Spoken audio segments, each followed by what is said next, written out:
கோலி talk Kollywood news.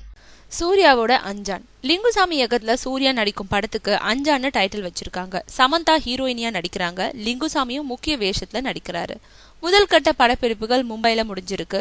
Lingusamy டைரக்ஷன்ல ஆனந்தம் சண்டைக்கோழி படத்துல சூர்யா நடிக்க வேண்டியது அது தவறி இப்போதான் 2 பேரும் சேர்ந்திருக்காங்க. அஞ்சான்ல சூர்யாவுக்கு 2 கெட்டப் இருக்கு. இதுக்காக 300 கெட்டப்புகள் வர சூர்யாவுக்கு போட்டு பார்த்து அதுல 2 கெட்டப்புகளை தேர்வு செஞ்சிருக்காங்க. மும்பை ஷூட்டிங்கின் போது சமந்தாவுக்கு சரும நோய் பிரச்சனை ஏற்பட்டதுனால ஷூட்டிங் தடப்பட்டது. அவர் நடிப்பாரா மாட்டாரான்ற சந்தேகம் எழுந்தது. அவர் தான் நடிக்கிறாருன்றத லிங்குசாமி உறுதியா சொல்லியிருக்காரு. அஞ்சான்னா அஞ்சாதவன், எதுக்கும் அஞ்சாதவன் பொருள். சாஃப்ட்வேர் இன்ஜினியரான சூர்யா வேலை நிமித்தமா மும்பைக்கு செல்லும் போது அங்கு ஒருத்தருக்கு நல்லது செய்வதற்காக ஒரு காரியத்தை செய்துடுறாரு. அவர் செஞ்ச காரியம் மும்பை நிழல் உலக தாதாக்களையே அதிர வைக்குது. தான் செய்த காரியத்தோட முக்கியத்துவம் தெரியாமலேயே சென்னை திரும்புறாரு. சூர்யாவை தேடி அண்டர் கிரவுண்ட் தாதாக்கள் பல வடிவங்கள்ல சென்னைக்கு வராங்க.